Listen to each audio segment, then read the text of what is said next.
Welcome to our latest episode of Manitowoc History Review. Today we will be telling the story of the devastating fire that destroyed the car ferry Ann Arbor No. 1 in the Manitowoc Harbor on March 8, 1910. To say that Ann Arbor Car Ferry No. 1 was a historic vessel of its time is not giving it the credit it deserves. Ann Arbor Car Ferry No. 1 was the first of its kind on the Great Lakes. It was ordered by the Toledo, Ann Arbor, and North Michigan Railroad Company in early 1892 and built by the Craig Shipbuilding Company of Toledo, Ohio. Along with Car Ferry No. 1, the railroad line also ordered a sister ship, the Ann Arbor Car Ferry No. 2. Both vessels were essentially the same in size and equipment. They were 260 feet in length and 53 feet in width. During the time of their construction, steel was not the main material used in constructing the hull. The first two ferries were made of oak lumber, which was reportedly more limber and flexible. Steel sheeting was placed over the oak to a point 4 feet above the water line. The coal-powered steamships were powered by 3 horizontal compound engines, which put out 1,830 horsepower, and 3 firebox boilers built by the Lake Erie Boiler Works of Buffalo, New York. Each vessel had a bow propeller for ice-breaking and twin screws aft, making it the first triple-screw ship in the American registry. Both vessels had 4 tracks and could hold up to 26 railroad cars. The vessel, designed by Frank Kirby of Detroit, did not have a stern gate, which was not standard equipment until around 1910. This proved to be a problem when railroad cars worked themselves loose in inclement weather and plunged into the waters of the Great Lakes. There was also a danger that large waves could enter the open aft area and sink the vessel, as it did to the Pierre Marquette No. 18 in 1910.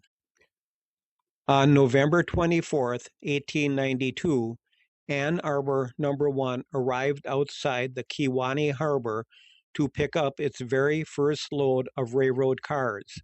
There was a dense fog, and in an attempt to enter the harbor, it ran aground. It took 2 days before it was finally pulled free.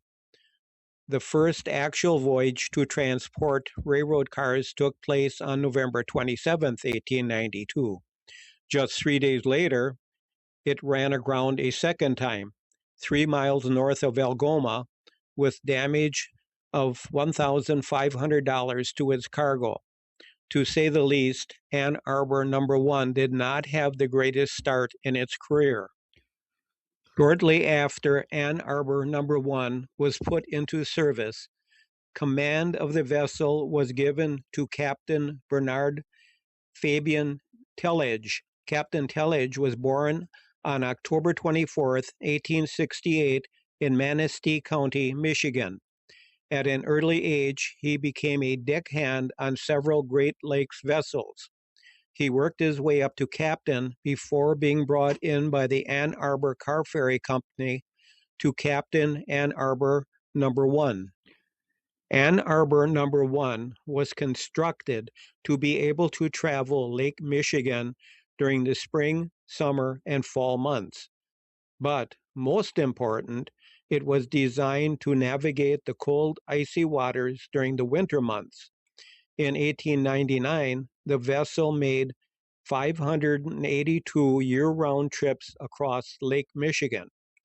This worked well until the especially brutal winter of 1904, when Lake Michigan pretty much froze over from shore to shore. Ann Arbor No. 1 continued to make its required run, breaking ice as it went, but on February 7th, both Ann Arbor No. 1 and No. 3 ran into a 15-foot wall of ice just off Two Creeks, Manitowoc County. Both vessels became embedded in the ice and were unable to break free. Ann Arbor No. 2 was sent to aid in freeing them, but nothing worked. After a couple of days, supplies on the stuck vessels began to run low. In 12-degree below zero weather, several passengers and some of the crew were removed by horse teams and sleighs.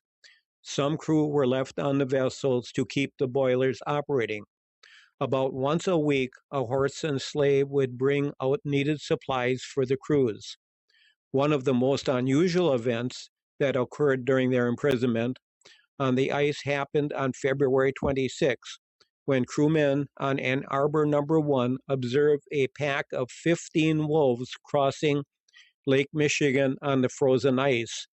It was believed that the animals crossed the lake from the Michigan shore and entered the woods on the Wisconsin side. The wolves had no doubt come from the northern woods of Michigan, driven down by the cold and snow. The wolves made no attempt to bother the crew of the two vessels, and the crewmen wisely did not interfere with the wolves. The Ann Arbor No. 1 and 3 would remain embedded in the ice for just over 3 weeks. Finally, around March 1st, with the help of Ann Arbor No. 2 and the tug Arctica, the vessels were freed. After arriving in the Manitowoc Harbor, both the No. 1 and 3 were examined, and no damage could be found to either vessel.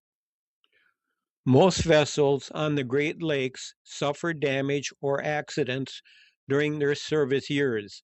The same was true of Ann Arbor No. 1. On January 16, 1906, the vessel was damaged in a collision with the steamer Hennepin at Milwaukee. The Ann Arbor No. 1 had just left the dock and was en route to Manitowoc with a number of train cars aboard when she was rammed by the Hennepin. A 12-foot hole was torn into the port bow of the car ferry. The damage was not severe enough to delay the No. 1. At Manitowoc, the damage was repaired at a cost of $2,000. Just 6 weeks later, March 1st, 1906, the Ann Arbor No. 1 was loading railroad cars at Kewanee when one of the vessel's deckhands, Fred Wimple, was crushed to death between the railroad car and the vessel's bulkhead. At an inquest several days later, it was determined that Ann Arbor No. 1 was not properly built for a man to pass between the bulkheads of the boat and a freight car without injury.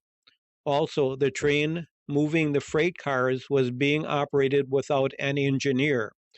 Fred Whipple, the 22-year-old deckhand, was from Green Bay. After the inquest ruling, his wife sued the Ann Arbor Car Ferry Company for wrongful death of her husband. She asked for $5,000 in damages. The amount the company settled for was never disclosed. By 1907, the Ann Arbor No. 1 pretty much needed a complete overhaul. She had been pounded by Lake Michigan waves summer and winter for over 15 years and was in need of extensive repairs. On January 3, 1907, she was turned over to the Manitowoc Dry Dock Company, who set about work on an overhaul that would cost the Ann Arbor Company $75,000. Much of the work on the vessel was done by the Berger and Berger Company of Manitowoc. For the next 3 years, the Ann Arbor No. 1 sailed the waters of Lake Michigan without any major problems. Then on March 8, 1910, at around 4:30 in the afternoon, Captain Truledge discovered a fire had broken out on the forward end of the vessel. Captain Truledge sounded the alarm, but within 15 minutes, the fire had swept the entire deck. Truledge ordered the crew to man the pumps and get water from the ship's pumps onto the fire. But before this could be done, the fire had spread to such a dangerous extent the men had to flee for their lives. Most of the crew of 26 were able to exit the vessel without a problem, but some were trapped by the fire in different parts of the ship. Two of them were forced to jump into the Manitowoc River. Within the hour, water lines from the Manitowoc Fire Department and lines from 3 or 4 ships in the harbor were pouring water on the fire that was now raging out of control. It seemed that no matter how many lines were added, the fire would not die down. It was estimated that as word about the fire spread through the community, 5,000 to 7,000 spectators came to watch the vessel burn. Spectators could not help but remark that the screeching of escaping steam sounded almost human in its agony. That was added to by the groaning of the ship's whistle while the fire was eating out the vitals of the boat. The last of these eerie sounds was that of the ship's electric light engine, which was running when the fire started, and could be heard thumping away like a beating heart until nearly 8 o'clock, when it suddenly stopped. By 10 o'clock that evening, the wood structure of the hull had burned to the water line, but was still burning deep within the hull. It was feared that what remained of the ship would sink in the river and block shipping for some time, and that the boilers might explode, causing damage to ships nearby. To prevent this, the burning hull was towed out of its slips to the outside of the south pier. Once in place, what remained of the vessel was sunk. This finally put out the fire. The loss was a devastating blow to the Ann Arbor Car Ferry Company.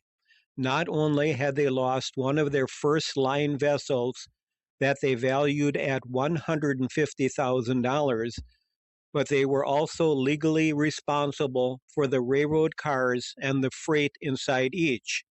At the time of the fire, there were 20 railroad cars on board.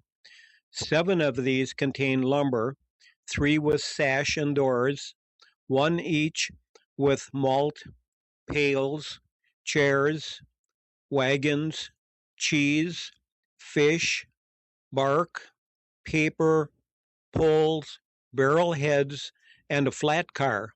The value of these items was estimated to be $50,000. After the fire, an investigation was conducted as to the cause of the fire.